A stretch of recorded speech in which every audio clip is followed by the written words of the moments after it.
La Banque mondiale est l'un des partenaires qui continue son soutien en faveur du Tchad dans certains domaines clés de développement, à savoir l'agriculture, les infrastructures, la santé, les énergies renouvelables, l'éducation et bien d'autres domaines porteurs. À ce jour, plus de 20 projets sont financés par cette institution financière mondiale au Tchad. La rencontre entre le vice-président de la Banque mondiale pour l'Afrique de l'Ouest et du Centre, Ousmane Diagana, et le Premier ministre de l'ambassadeur Al-May Halina à New York aux États-Unis a permis aux deux personnalités de faire le tour d'horizon et le point sur la collaboration entre la Banque mondiale et le Tchad, ses investissements et surtout comment explorer de nouvelles possibilités pour agir encore plus au Tchad.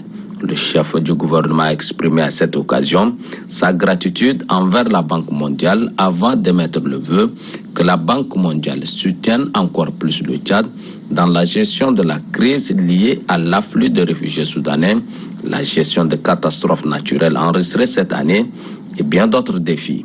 L'ambassadeur Al-May Halina a souligné également la question portant sur les réformes économiques et le cadre fiscal, réaffirmant ainsi la volonté de son gouvernement à poursuivre ces réformes tout en mettant l'accent sur la gestion saine et efficace de ses ressources.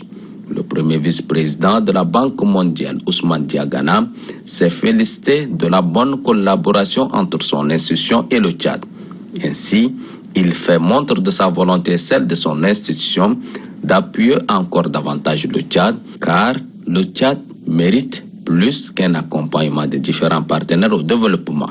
Le Tchad joue un rôle extraordinaire, un rôle extrêmement important dans l'espace sahélien.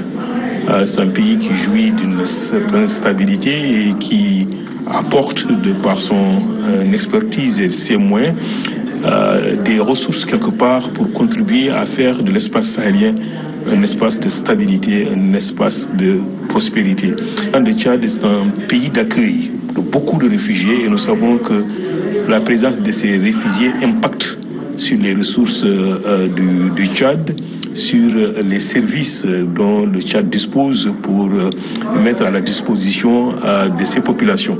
Donc nous avons également fait le point sur ça pour voir comment la Banque mondiale et la communauté internationale doivent aider le Tchad dans le cadre de ce rôle important qu'il joue pour la paix et la stabilité sur le plan mondial. Enfin, nous sommes dans un contexte de changement climatique et le Tchad est particulièrement affecté avec les inondations telles que nous le voyons.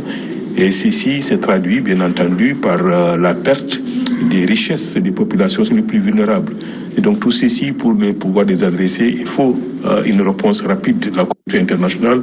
Nous avons discuté avec M. le Premier ministre quel type de réponse et d'accompagnement non seulement la Banque mondiale, mais l'ensemble de la communauté internationale peut apporter au Tchad. Cette audience a été le lieu pour les deux personnalités d'évoquer l'importance d'un partenariat encore plus durable pour relever les défis économiques, environnementaux et sociaux.